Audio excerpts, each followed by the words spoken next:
Hello everyone, this is Zach Stone and Gretchen Upright. We're here on the June 2017 webinar on user experience and website design, so welcome. Hey everybody. So Gretchen and I are going to go over four main topics today, and we're pre-recording this webinar, so if you have any questions, feel free to reach out to us as we won't be able to answer them live, but we're going to go over the basics of user experience, some quick ways to improve your conversions, how to improve site speed, and 5 ingredients for a killer landing page. So let's jump right into it. So what is user experience? This definition and example sentence came directly from Google. I typed in what's user experience, and that's what Google popped out. So the overall experience of a person using a product such as a website or computer application, especially in terms of how easy or pleasing it is to use. And Zach, I would even expand on this, that it's anything that somebody uses. They have a user experience. You use your can opener, it's a user experience. You open a door, it's a user experience. Everything that you interact with on a daily basis is a user experience. Totally. I've got some friends that work in this industry, and some of their companies have worked with restaurants on the experience of when people walk in through the door. So restaurants like Cava, Chop, Chipotle, they've all planned out exactly what happens, what should happen, what people are experiencing as they walk through a line. So you really just need to think of everything that you're doing, and this plays into reputation as well, but everything you're doing is going to have effect on how people perceive you, how they're interacting with you, and you want to make it easy. That example sentence they give is a pretty good indication of what they find important. So you want to have a great user experience and not degrade it in any way. So if you do, people will just stay away from your website. So they'll give you the chance, but you need to make it easy for them to interact and use whatever it is. So I like to break down user experience into 4 main areas: look, feel, accessibility, and usability. There's some core concepts under each one of those.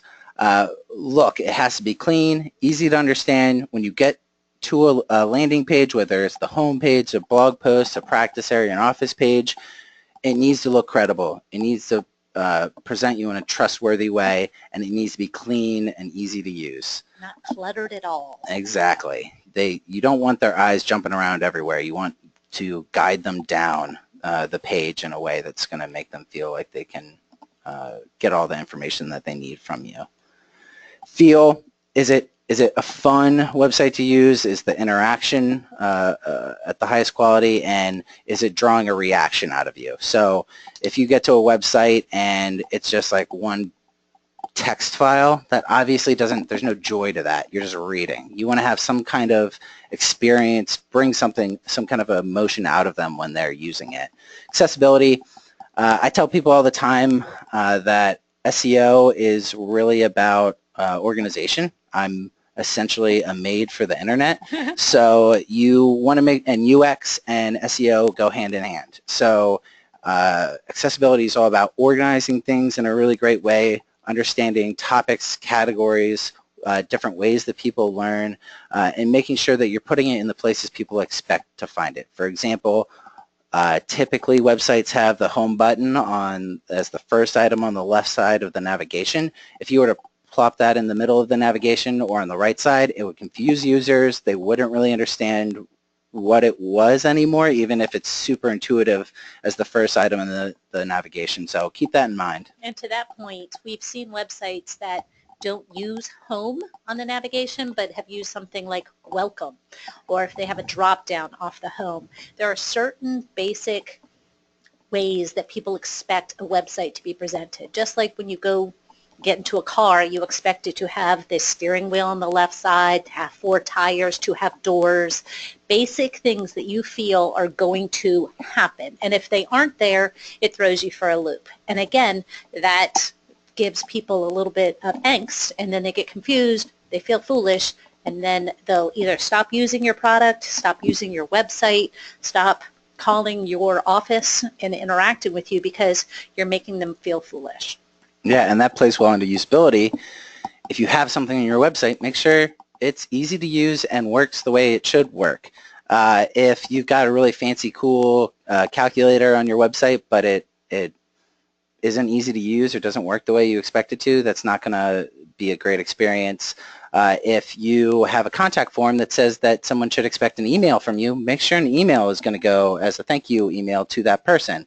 If you don't, they think that it didn't go through right. It might have gone through, but if they don't receive that confirmation and they are expecting it, that's a poor user experience. So follow up with what you're saying you're going to do, and don't get too cutesy with the layout or usability of the website. So some quick wins. Make sure everything is working right. That's the usability part. You need to make sure that you're testing forms, navigation, links.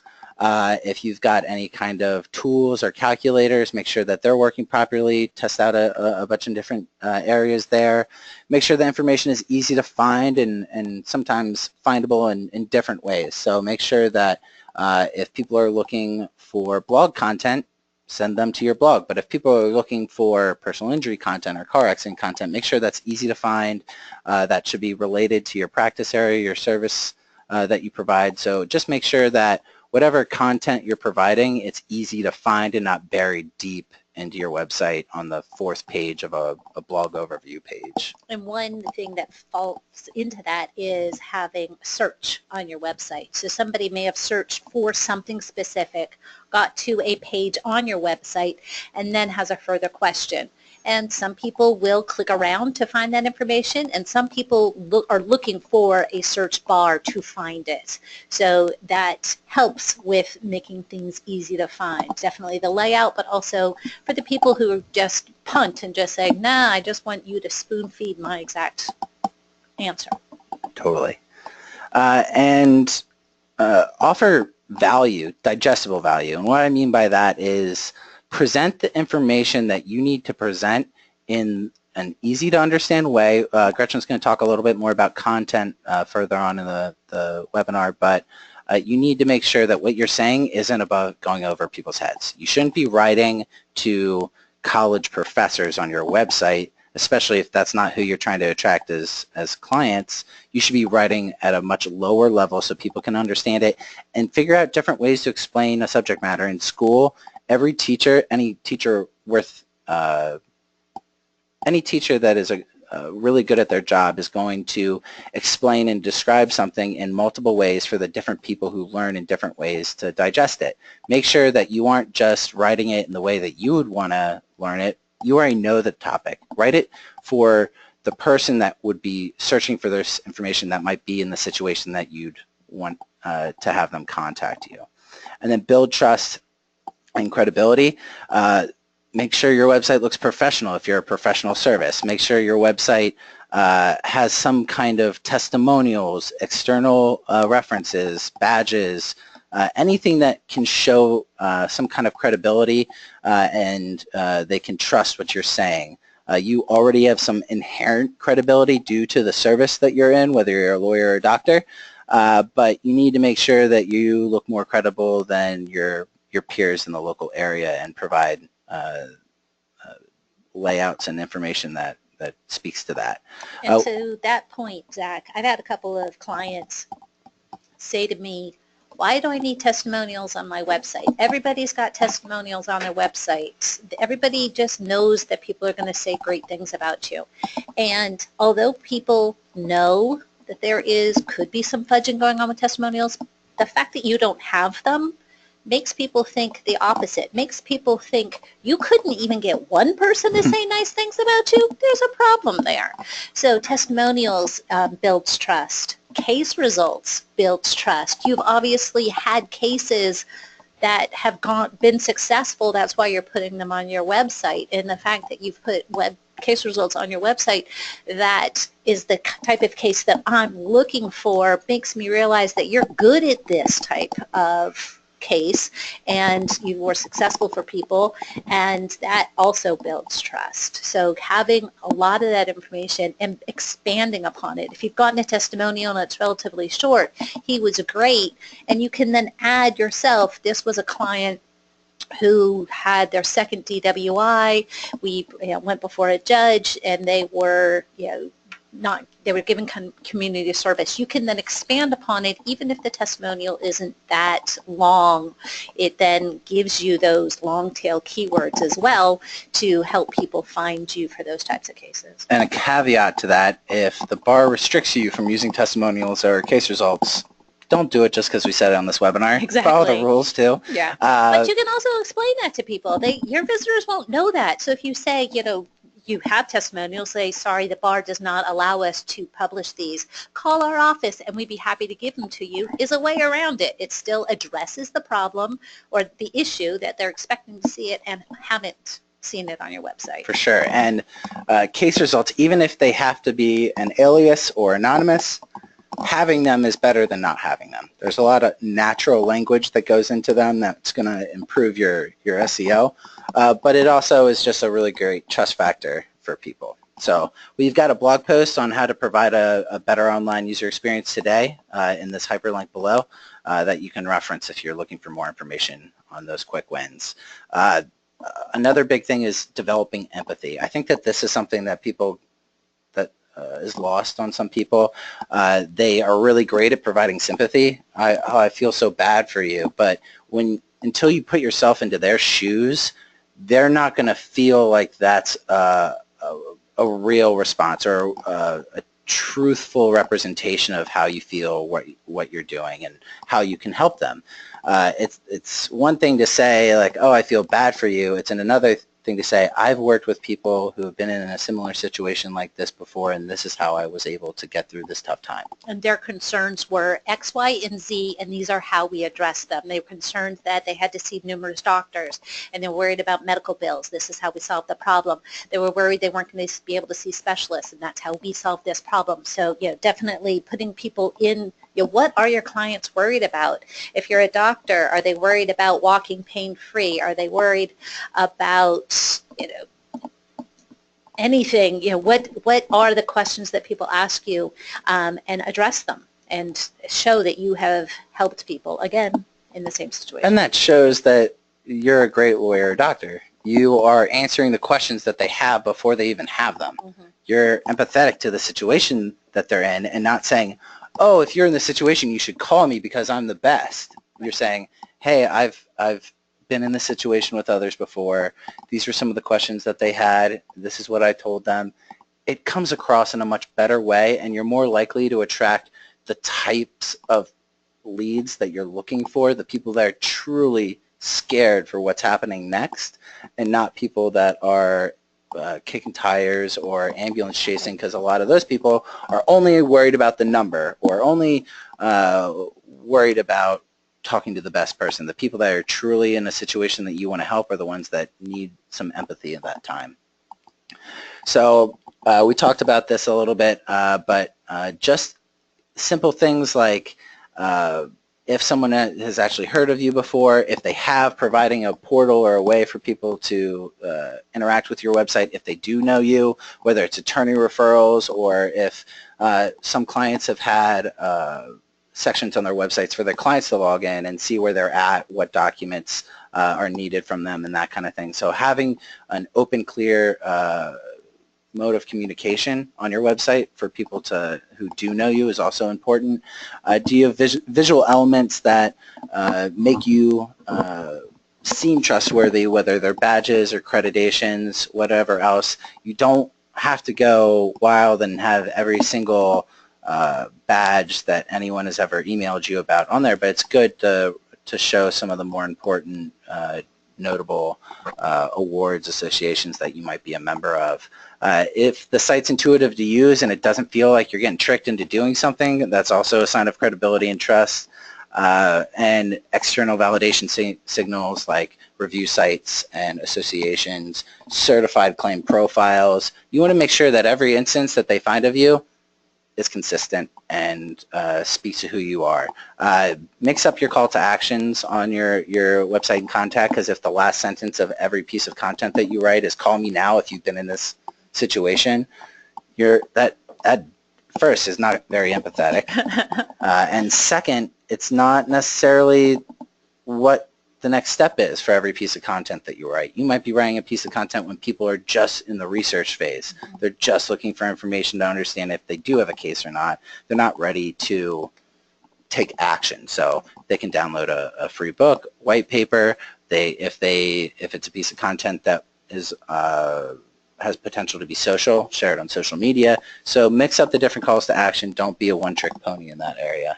And one thing that I love that Dave Fries does is on his frequently asked questions, he also has SAQs, which are the should ask questions. So it's kind of like the inside baseball. Like, you came up with this question, but there are 5 other questions that truly people who are in the know ask, and these are the answers. So it keeps people going to, you ask this one question, let's say about an estate. The next question to ask is if your estate is over $250,000, this is, and then those are the types of people that you want to attract. It keeps them on your website even longer, provides more information to them, and shows that you are intelligent and knowledgeable about your client base, because these are the questions that you've asked and have been, or answered because you've been asked them by other people. You're answering the questions that I don't even have yet, Exactly. Especially in areas like business litigation, estate planning, immigration, any of those areas that people might be doing a little bit more research on the front end. It's not as quick of a turnaround like a DUI or personal injury case, so they're doing a little bit more research, trying to inform themselves, so they appreciate you taking that extra step for sure. And when you are writing content, the end goal is obviously to convert someone in one way or another. And I want to be clear, it's okay if your conversion rate is lowered by you being more specific. We had a client who was getting a ton of leads, a ton of traffic about whether you can rent a car after a DUI. And their piece of content was like the #1 result across the board for every phrase you could think of. They're getting a ton of unqualified leads. So we adjusted it to be specific to the state that they're in, and the traffic dropped in half about, and the conversion rate dropped pretty significantly, and they're only getting 1 or 2 leads a month as opposed to 10 or 15. But those 1 or 2 leads were from the state that they're in and what they wanted. So it's okay to go the other way. If your intake team is unable to field all the calls or provide a great experience for those who are in other states, or it might not be the right time for them to call, it's okay to do that. But you want to answer questions, engage, connect, convince, and collect information. We've got a great information on making, or blog post that we've posted recently on making conversion the focus of your website. Check it out for some tricks on how to improve those conversion rates. And contact forms are really important. You need to make sure that, like I said before, they need to expect or know what to expect next on your thank you page, thank you email, provide the information that they need. But you also want to take advantage of these different areas, and Gretchen, I'll let you talk through that since you do that more often than I do. Absolutely. So you have your headline. What is this form? Why should I fill this out? What is going to happen next? So this is a free case review, and I'm going to complete this form for a free case review and to schedule my free consultation. And another piece of information you can include in that is you can expect to hear from someone in 24 hours, 48 hours, next business day, whatever your turnaround time is. Then you want to indicate what the required fields are. So typically, people expect the asterisks to indicate required fields. And if the field is not required, don't put it on your form. Honestly, if you're just like, go ahead, throw it up there, see if people fill it out, it's not obviously important information that you need. Label your field. So since this is a screenshot, when you click into the name field, it actually will keep the word name, the prompt, until you start typing, because people have such a short time frame or memory, or they're tabbing between fields. So they'll start with name, I'm typing my name, tab, and then I look up and I'm like, oh, I don't know what field this is now because I wasn't looking at my screen. So helping people fill out the forms with your phone number, their email. And then back to name, if you want somebody's first name and last name, make that 2 separate fields, because right now I'm going to fill this field I could possibly fill this in with just my first name. And if that's not enough information for you, make it 2 fields, first name, last name, phone number, and email.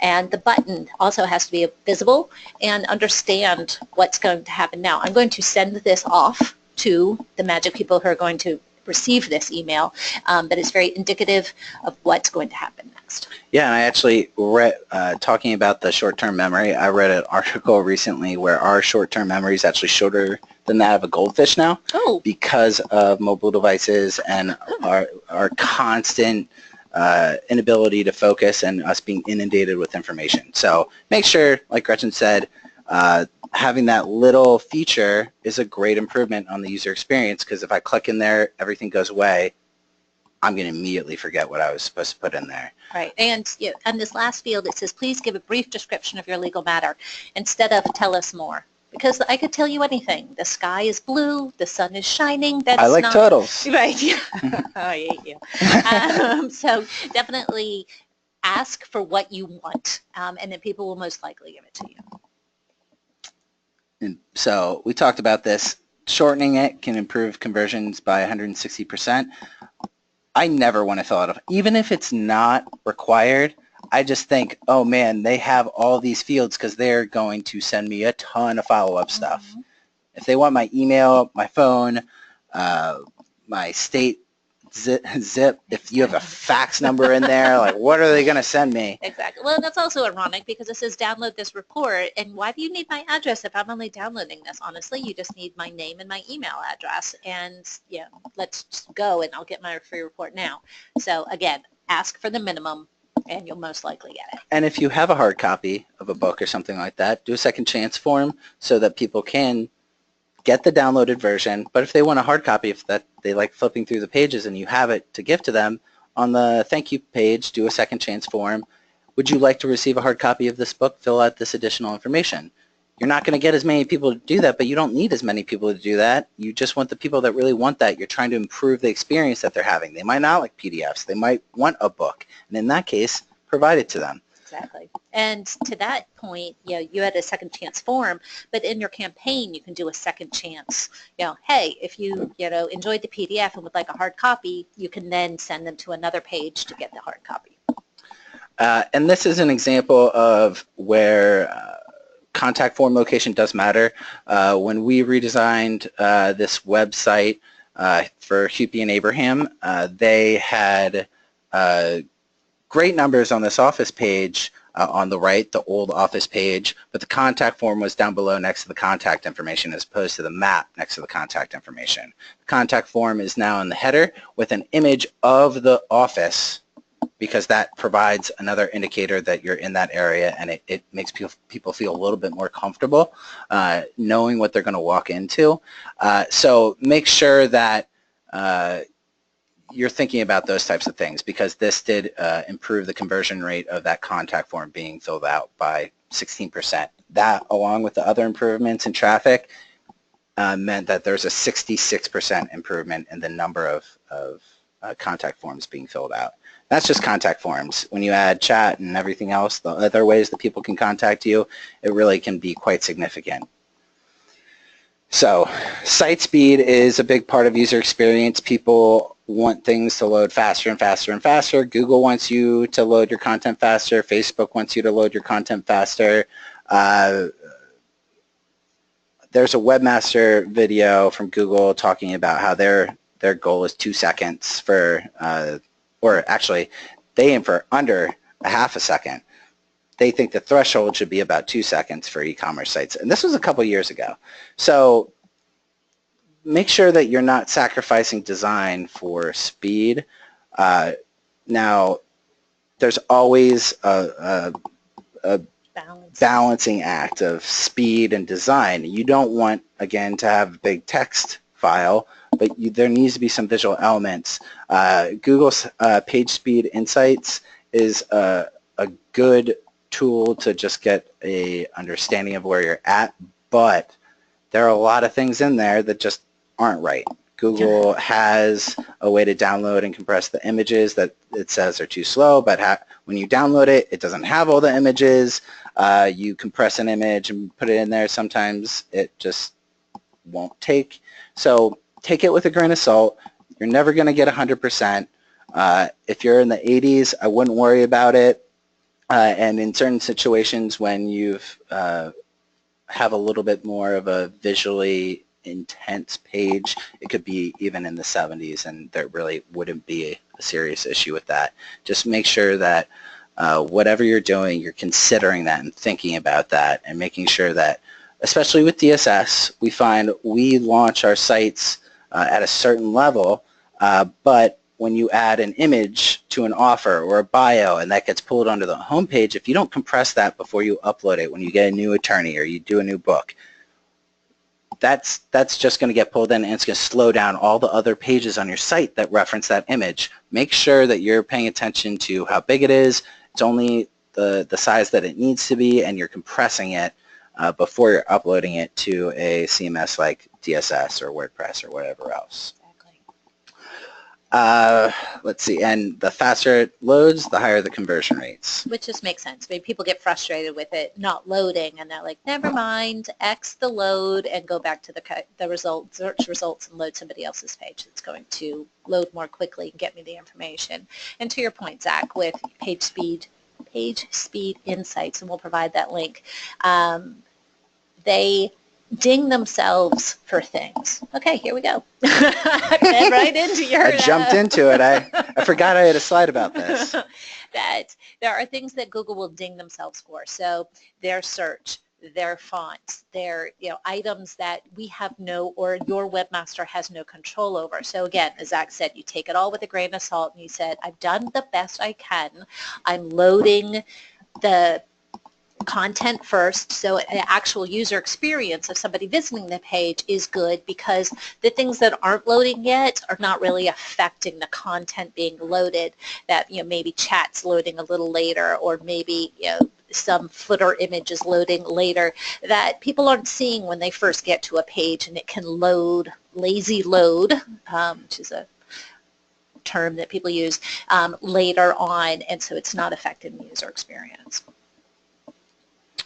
And to be very clear, like we said before, user experience isn't just about your website. It's about the experience that that user has when they're interacting with their website all the way through to when they become a client, and even the whole life cycle of them being a client. Make sure that they're getting what they're expecting, and under promise, over deliver. Don't say you're going to follow up within 24 hours if your average follow-up time is 36 hours. Say it's going to be 48 hours, and then when you call early, they're going to be excited about that. Follow up with all the leads, no matter what. If you're a personal injury lawyer and someone contacts you about a bankruptcy case, that's A, potential additional revenue for referring that case to someone else. B, it's an opportunity to help that person out so that they could potentially leave a review. I've had clients get reviews just from sending people in the right direction. And you want to be known as someone who's helping people, not ignoring people. So just keep that in mind. Make sure that the follow-up, the in-office experience, everything that goes into you handling their case is consistent and well thought out. So Gretchen's going to talk about the 5 ingredients of a killer landing page with this killer ingredient landing page over to the right.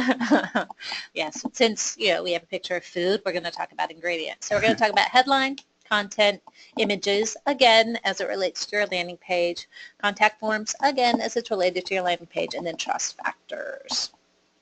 So your headline needs to be useful, specific, urgent, and unique. You need to use power words. And what is a power word, you say? So there'd be things like how to win friends and influence people. That's a very famous headline. And those types of words, how to, the 10 secrets, what to do if you've been hurt at work, how to survive being arrested, those types of words make for great headlines because they are intriguing. People want to know what's going to happen next. Use numbers. So the 9 tricks or the 9 secrets that you need to know are very compelling because people want to know, what are those 9 secrets? And you can't really see here in my example, but I got this off of people.com this morning, and they have numbers in all 3 of those articles. So it's, the top 10 hottest dads, 35 presents you should get your father for Father's Day. So it works. And look at those sites. Look at Cosmo, look at Vogue, look at People, because they are trying to get you to click on all of those articles that they've written, because getting you to read more means, guess what? You get to see more of their ads. Be simple and direct. 6, people remember the first 3 words of your headline and the last 3 words of your headline. So ideally, you have a 6-word headline. But if you don't, keep that in mind, that you want the most important words at the beginning and the end. Start strong and finish well. Your subheadline, it needs to, that would be, so you have your H1 and then an H2 or an H3 afterwards, then also reinforce your headline. So it ties all together. And if you are driving people to your landing page from a Facebook ad or a Google ad, make sure that they actually match, that what people clicked on in your ad is actually the same headline that they're going to be seeing on your page. Otherwise, people are just going to be confused, and you know what happens when people are confused. They immediately click off. Don't send them to your home page, because that's a general page. If it's a specific topic they're searching for, they want to see a page about that topic. BuzzFeed is another. They are killer at this number clickbait title. So look to them for some information in that arena as well. And people like lists. America loves stats and lists. So if David Letterman, right there, top 10. Yeah, there you go. So just keep that in mind. You don't want every piece of content on your website to be the 5 top, best, incredible mistakes. No. But it's a great way to improve engagement and make it a little bit easier to read. Right. And at the bottom there, I have ideas that actually list out kind of templates that you can fill in the blank if you're struggling for ideas. Alrighty, content. So the content is what is on your page, the benefits of what's going to happen. So you want to provide why people should download your form, contact you, whatever your landing page is about, sign up for something, your webinar, your seminar. So the benefit of signing up for this is what you're promoting, not the solution. They want to know why I should do this. Use bullet points, much easier to scan and makes it easy to read and to digest. Convey empathy. Again, I understand where you are, and be brief. Very short. People have short attention spans. Create a knowledge gap. So the whole number thing, again, is, oh, I only know of 7 things. I can't. What are the other 2?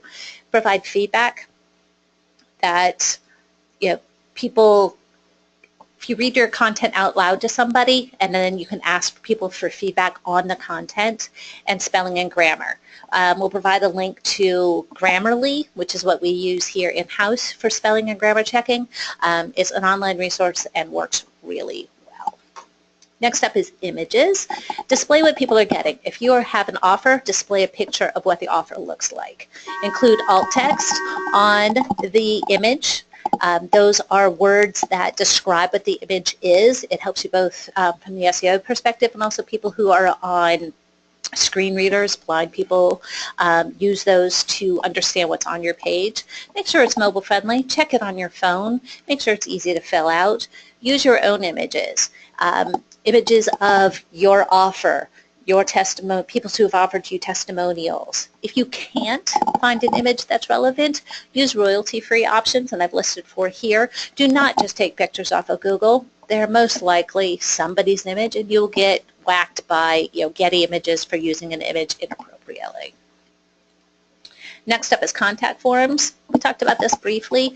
Ask for what you need, include field descriptions, have a call to action button, make sure it works on mobile, and test, test, test, test, test. This example down here is from Bob Battle's site, and he is a DUI and reckless driving attorney here in Virginia, and he asks, when we talked about asking for the information you need, he asks, where did you get arrested and what were you arrested for? Because again, that fine-tunes if this is a person he can help. He only helps people in these 5 counties, and he only helps people if you're reckless or you're arrested for DWI.